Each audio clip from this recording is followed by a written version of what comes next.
அந்த கனவு வந்து எப்படி மெய்ப்பட்டிருக்கு அப்படிங்கிறது பேசுறதுக்காக நம்ம கூட இந்த படத்தின் இயக்குனர் பாலசுப்ரமணியம் ரமேஷ் அவர்களை பேசுமாறு நான் அழைக்கிறேன்.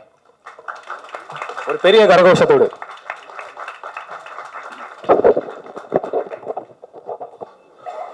வந்திருக்கிற அனைத்து பத்திரிகை மீடியா நண்பர்கள் அனைவருக்கும் முதற்கண் நன்றியை தெரிவித்துக் கொள்கிறேன். உங்களுடைய சப்போர்ட்டோட என்னுடைய டீமை நான் கூப்பிட்டுக்கலான்னு நினைக்கிறேன். ப்ளீஸ் சலீம், சுரேஷ், மாரி, ஸ்ரீதர், செரீன், ப்ளீஸ் வாங்க. ப்ளீஸ் கொஞ்சம் சீக்கிரமா வாங்க.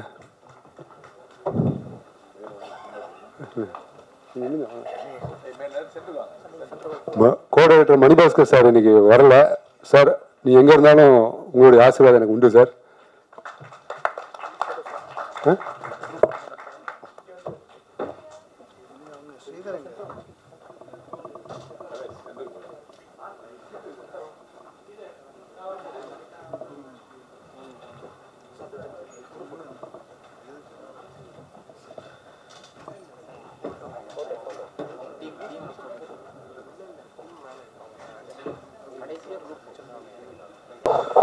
ரொம்ப நன்றி உங்களோட சப்போர்ட்டுக்கு.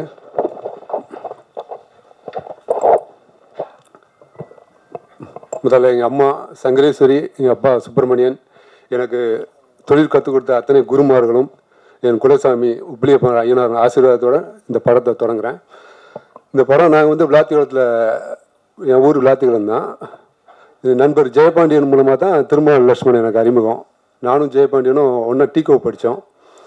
அப்போ பல வருஷமாக நான் ஊருக்கெலாம் போகுமா எல்லாருமே கேட்பாங்க, என்னடா அப்போ அடுத்து எப்போ நான் படம் பண்ணணும்னு கேட்குறாங்க. நான் யார்ட்டையும் என்னால் பதிலே சொல்ல முடியாது. நான் அதுக்காகவே வீட்டை விட்டு வேறு எங்கேயுமே போக மாட்டேன், வீட்டுக்குள்ளே தான் இருப்பேன், வெளியே எங்கேயும் போக மாட்டேன். ஃப்ரெண்ட்ஸ்லாம் கேட்பாங்க, என்னடா எப்போண்டா வரும் அப்படின்னா, எப்போ நீ அடுத்து படம் பண்ணுவேன்னு கேட்டுகிட்டே இருப்பாங்க. அதுக்காகவே நான் வெளியே எங்கேயும் அதிகமாக போகிறதே கிடையாது. அப்போ ஜெயபாண்டியன்ட்ட வந்து நான் டச்சில் இருந்துகிட்டே இருப்போம், நண்பர்களாக இருக்கனால. ஒரு நாள் கண்டிப்பாக பண்ணுவேன்டா அப்படின்னு சொல்லியிருந்தாப்புல. அப்போ சொல்லும்போது நான் அந்த கதையை நான் சொன்ன உடனே, இருடா வெயிட் பண்ணுறா, நம்ம நண்பர் இருக்காரு சொல்லுவோம் அப்படின்னு சொல்லிட்டு தான் திருமால் லட்சுமணன் அறிமுகப்படுத்தினார். சார் ரொம்ப நன்றி சார், உங்களுக்கும் உங்கள் மனைவிக்கும் ரொம்ப நன்றி. அதுக்கப்புறம் நட்டி அண்ணன், ஆக்சுவலாக நட்டி அண்ணனை பற்றி நிறையா பேச வேண்டியிருக்கு. ஏன்னா நான் மகேஷ் சார் மூலமாக சக்கரவீதியில் வந்து நட்டி சார் போய் பார்க்குறேன். அப்போ வந்து நான் அசிஸ்டன்ட் டைரக்டர் தான் அவர்கிட்ட போய் வாய்ப்பு கேட்டேன். அப்போ அவர் என்ன சொன்னார்னா, இந்த படத்தில் நீ வந்து கேஷியராக ஒர்க் பண்ணு, அடுத்த படத்தில் பார்க்கலாம் அப்படின்னு சொன்னார். அடுத்த படத்துக்கு எனக்கு ரவிமரியா சார்கிட்ட அசிஸ்டன்ட் டைரக்டராக சேர்த்து விட்டார். சார் ரொம்ப நன்றி சார், நீ அசிஸ்டன்ட் டைரக்டராக சேர்த்துக்கிட்டதுக்கு. அதுக்கப்புறம் இப்போ வரைக்குமே நான் வந்து நட்டி சார் ஆஃபீஸில் தங்கி சினிமா வாய்ப்பு தேடிகிட்டே இருக்கேன். ஏன்னா ஒரு அசிஸ்டன்ட் டைரக்டரோட வாழ்க்கை வந்து மீடியா உங்களுக்கு எல்லாத்துக்குமே நல்லா தெரியும். ஒரு ரூம் எடுத்து தங்கி சாப்பாடுக்கு ரூமுக்கு வாடகை கொடுக்கவே முடியாது. இத்தனை வருஷமாகவும் அவர் வந்து நீ எத்தனை வருஷமாகவும் இருடா அப்படின்னு சொல்லி சப்போர்ட் பண்ணார். ரொம்ப நன்றிண்ணே. அதுக்கப்புறம் கேமராமேன் பத்மேஷ் அண்ணன், உண்மையிலே சொல்லணும்னா அவர் மிகப்பெரிய சப்போர்ட் பண்ணியிருக்காரு இந்த படத்தில். 23 நாளில் முடிச்சு கொடுத்துருக்காருன்னு மெயின் காரணமே அவர் தான். நான் வந்து ஒவ்வொரு நாளும் போய் அவர் ஷூட்டிங் முடிஞ்சோடனே எல்லாருமே தூங்கிடுவாங்க, நானும் அவரும் உட்காந்து டிஸ்கஸ் பண்ணுவோம். அடுத்த நாள் என்ன பண்ணலாம், அடுத்த நாள் என்ன பண்ணலாம், இதை பண்ணிடலாமா அதை பண்ணலாமான்னு பிளான் பண்ணிகிட்டே இருப்போம். அப்போ அந்த ஸ்டேஜிங்கில் வந்து எனக்கு ஆர்டிஸ்ட் நிற்க வைக்கிற ஸ்டேஜிங்கில் வந்து நிறைய கன்ஃபியூஸ் வரும். ஏன்னா அதில் ஒரே நீங்கள் பார்த்துருப்பீங்க ட்ரெயிலரில், அவ்வளோ ஆர்டிஸ்ட் இருப்பாங்க. ஒரு ஆர்டிஸ்ட் மாற்றினா கூட அடுத்து மாறிடும். அதனால் அது பயங்கர ஹார்ட் ஒர்க் இருந்துச்சு. அதுக்கு மிகப்பெரிய சப்போர்ட் பண்ண பத்மேஷ் அண்ணனுக்கு மிகப்பெரிய நன்றி. அதுக்கப்புறம் மியூசிக் டைரக்டர் குணா பாலசுப்ரமணியன், உண்மையிலே சொல்லணும்னா நட்டி சார் மூலமாக தான் குணா பாலசுப்ரமணியன் எனக்கு அறிமுகம். அவரை போய் நான் பேசும்போது கதை சொன்ன உடனே ரொம்ப நல்லா இருக்கு பிரதர், கண்டிப்பாக பண்ணுவோம் அப்படின்னாரு. ரொம்ப சூப்பராகவே பண்ணி கொடுத்தீங்க குணா, ரொம்ப நன்றி. அப்புறம் ஆர்ட் டைரக்டர் தாமோதரன், அவர் வந்து மார்க்கஸ் மூலமாக தான் எனக்கு அறிமுகம். அவர் வந்து சொன்ன நண்பர் தான் ப்ரொடியூசரு, அதனால் நீங்கள் பட்ஜெட் இழுத்து விட்டுறக்கூடாது, கரெக்டாக பண்ணணும் அப்படின்னு அவர் ரொம்ப பிரமாண்டமாக பண்ணி கொடுத்துருக்காரு. நன்றி தாமு. அப்புறம் எடிட்டரை பற்றி சொன்னால் என்னுடைய அசோசியேட்டு சுரேஷ் மூலமாக தான் நாகூரான் எனக்கு அறிமுகம். அவர் ஏதோ ஃபஸ்ட்டு படத்துக்கு ஒர்க் பண்ணி கொடுக்குற மாதிரி இப்போ வரைக்கும் ஒர்க் பண்ணி கொடுத்துட்டே இருக்கிறாரு. அவர் எல்லா இயக்குனரும் அடுத்து அவர் கூட ஒர்க் பண்ணணும், அவ்வளோ கம்ஃபர்டபுல்லாக ஒர்க் பண்ணி கொடுத்தாரு. ரொம்ப நன்றி நாகூரான். அதுக்கப்புறம் ஆர்டிஸ்ட் இல்லை ஒவ்வொன்று சாரி எக்ஸிக்யூட்டிவ் ப்ரொடியூசர் நண்பர் மார்க்கஸ், நாங்களாம் ஜில்லாவில் வந்து ஒன்றா ஒர்க் பண்ணோம். நான் சொன்னேன் இது மாதிரி நண்பர்கள் வந்து படம் பண்ண வர்றாங்க. எனக்கு வந்து டைரக்ஷனாக நல்லா தெரியும். ஏன்னா அவர் ஏற்கனவே ஒரு படம் பண்ணியிருந்தார். கொஞ்சம் வெல் செட்டில் ஃபேமிலி, ஒரு நியாயமான ஆள். அதனால அவரை நான் கொண்டு கொடுத்தேன். இன்றைக்கு வரைக்கும் அவர்கிட்ட ஒரு நாள் கூட நான் என்ன ஆச்சு ஏதாச்சும் ஒரு நாள் கூட இன்றைக்கு வரைக்கும் நான் கணக்கு கேட்ட கிடையாது. என் ப்ரொடியூசர் என்ன கொடுக்குறது சொன்னாங்களோ அதை அவங்க கொடுத்தாங்க.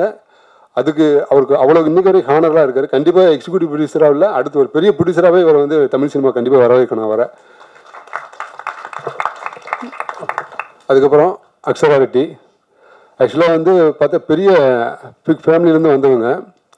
ஒரு சாதாரணமாக வந்து எதுவாக இருந்தாலும் செட்டுக்குள்ள வந்து ஈஸியாக அவங்க அப்ரோச் பண்ணாங்க. அவங்க நான் முதல் நாளே சொல்லிட்டேன், ஏமா நான் உங்களை வந்து ஒரு சிஸ்டராக தான் நான் பார்ப்போம், சிஸ்டராக தான் நம்ம பிஹேவ் பண்ணணும். இன்றைக்கு வரைக்கும் அவங்க சிஸ்டராக தான் நாங்கள் பார்த்துட்ருக்குறோம். அதே மாதிரி செட்டில் வந்து பார்த்தீங்கன்னா அவங்க பயங்கர டெடிக்கேஷனாக ஒர்க் பண்ணாங்க. அவங்க வந்து எனக்கு இது வேணும் அது வேணும் என்றைக்குமே அடம் பிடிச்சதே கிடையாது. ஷார்ட்டை வந்து நம்ம சொல்லிட்டோம்னா அவங்க அவ்வளோக்குள்ளே ப்ரிப்பேர் பண்ணாங்க, மனப்பாடம் பண்ணாங்க. கடன்னு மனப்பாடம் பண்ணி அதை வந்து ப்ராக்டிஸ் பண்ணி அந்த ப்ராக்டிஸ் பண்ணது வந்து வெளியே தான் தெரியுமே தவிர ஸ்க்ரீனில் அது தெரியவே தெரியாது. ரொம்ப நல்லா பண்ணி கொடுத்தாங்க. ரொம்ப தேங்க்யூ. வினோதினி மேடம் சொன்னால் அந்த ஜில்லாலேருந்து எனக்கு அவங்க தெரியும். இன்றைக்கு வரைக்கும் அவங்க வந்து அவங்களுக்கு நம்ம சொல்லியிருக்க வேண்டிய அவசியமே இல்லை. அவங்க ஸ்கிரிப்டை கையில் கொடுத்துட்டோம்னா நம்ம அவங்களுக்கு என்ன இருக்குதோ அவங்க அதோட பெட்டர்மெண்ட்டாகவே பண்ணி கொடுத்தாங்க அவங்க. ரொம்ப நன்றி மேடம். அப்புறம் யுவினா, குழந்தை பிள்ளையாக பார்த்த பிள்ளை, அவங்க ஆஃபீஸ்க்கு வரும்போது நான் சொன்னேன், இது மாதிரி ஒரு எமோஷ்னலான சீன்ஸ்லாம் இருக்குமா, நீங்கள் ஏற்கனவே நிறையா நடிச்சிருக்கீங்க, இருந்தாலும் அவங்க ரிஹர்சல் பண்ணிட்டு தான் நாங்கள் எடுப்போம்னு சொன்னோம். அவங்க ஒத்துக்கிட்டாங்க. ரிஹர்சல் பண்ணி பார்த்தோம், அவங்க நல்லாவே பண்ணியிருந்தாங்க. அது யுவினாவுக்கு ரொம்ப நல்லா பண்ணியிருக்கீங்க, ரொம்ப நன்றி. ஆதித்யா அவங்க வந்து அனுபமா குமாரோடைய பையன். பையன் வரும்போது ரொம்ப சாமியாக இருந்தாப்புல. அவருக்கும் ஃபுல்லாக ட்ரைனிங்லாம் கொடுத்தோம். அவரும் ரொம்ப சப்போர்ட் பண்ணார். சின்ன பையனாக இருந்தாலுமே ரொம்ப சப்போர்ட் பண்ணார். இந்த படத்தில் ஒரு ஃபஸ்ட் படம் மாதிரி அவர் உண்மையிலே நட்டியன் சொன்ன மாதிரி ஃபஸ்ட் படம் மாதிரி தெரியாது, ரொம்ப நல்லா பண்ணியிருக்கிறாப்புல அவரும். அதுக்கப்புறம் அருண் பாண்டியன் சாருக்கும் எனக்கு ஒரு சின்ன கதையாக இருக்குது. ஏன்னா அன்பிற்கு நாள் படத்தில் நான் அசோசியேட் டைரக்டராக ஒர்க் பண்ணேன். அசோசியேட்டாக ஒர்க் பண்ணிவிட்டு நான் ஸ்கிரிப்டை முடிச்சுட்டு அருண் பாண்டியன் சாரை பார்க்குறதுக்கு ஒரு 6 மாதம் ஆயிடுச்சு எனக்கு. குமார் காஸ்டியூமர் மூலமாக தான் எனக்கு அருண் பாண்டியன் சார் பழக்கம். அப்போ அருண் பாண்டியன் சார்கிட்ட கதை சொல்ல போகலான்னு ட்ரை பண்ணிட்டு இருக்கும்போது அவர் வந்து ஆக்சுவலாக சரி ரொம்ப நாளாக தொந்தரவு பண்ணிகிட்டே இருக்கான், இவனை ரிஜெக்ட் பண்ணிடலான்னு சொல்லி தான் இன்னைக்கு இந்த ஆஃபீஸ்க்கு கூப்பிட்டாரு. அப்போ நான் ஆஃபீஸ்க்கு போயிட்டு நான் கதை சொல்கிறேன், கதை சொல்லுப்பா அப்படின்னு ஒரு பில்டப்பாக சொன்னோன்னே எனக்கு பயம் வந்துருச்சு. பயம் வந்தோன்னே அப்படியே மெல்ல அப்படியே பொறுமையாக சொல்ல ஆரம்பிச்சோன்னே அவர் கதை பிடிச்சிருக்கு, நீ சரி நீ ஸ்கிரிப்ட் வச்சுருக்கியான்னு கேட்டார். ஸ்கிரிப்ட் வச்சுருக்கேன்னு சொல்லி சொன்ன உடனே சரி எடுத்துகிட்டு வாங்கினார். உடனே நான் போயிட்டு வேகமாக போய் வெளியே போய் உட்காந்து ஒரு 10 நிமிஷம் டீ குடிச்சிட்டு அப்படியே அமைதியாகிட்டு மறுபடியும் போய் கொடுத்தேன், ஸ்கிரிப்டை கொடுத்தேன். சாப்பிட்டுக்கிட்டு இருந்தார். சரி இப்போ படிச்சுட்டு சொல்கிறேன்னு சொன்னார். படித்து முடித்த உடனே கூப்பிட்டு ரொம்ப இன்ட்ரெஸ்டிங்காக இருக்குப்பா, கண்டிப்பாக நான் பண்ணுறேன். நட்டி என்ன சொன்னார் அப்படின்னா, சார் நட்டி சார் ஓகே சொல்லிட்டாப்புல அப்படின்னா நான் ஃபோன் போட்டு கொடுனாரு. நட்டி சார் ஃபோன் போட்டு கொடுத்தேன். அவர் பேசினதை அப்பவுமே சொல்லிட்டாரு. நட்டி சார் அருண் பாண்டியன் சாருக்கும் ஒரு மிகப்பெரிய நன்றி. மீண்டும் என்ன சொன்னால், எனக்கு இந்த வாய்ப்பு கொடுத்த ப்ரொடியூசர் திருமல லட்சுமணன் மற்றும் வேறு யாராவது பேர் மிஸ் ஆகிருந்தால் பதட்டத்தில் மிஸ் பண்ணிப்பேன், உங்களுக்கு தெரியாமல் மிஸ் பண்ணிக்க மாட்டேன். தயவுசெய்து மீடியா நண்பர்கள் அனைவரும் இந்த என்னுடைய நண்பர் சினிமாவுக்கு புதுசாக வந்திருக்கிறாரு, அவருக்காகவும் எனக்காகவும் அதெல்லாம் புதுசாக ஒரு ஸ்க்ரீன்லேயே வந்தால் நீங்கள் கண்டிப்பாக ரசிப்பீங்க. அது நாங்கள் கொடுத்துருக்கோன்னு நம்புகிறோம். உங்களுடைய சப்போர்ட் எனக்கு ரொம்ப முக்கியம். தயவுசெய்து இந்த படத்தை சப்போர்ட் பண்ணுங்கன்னு பணிவுடன் கேட்டுக்கொள்கிறேன். நன்றி, வணக்கம்.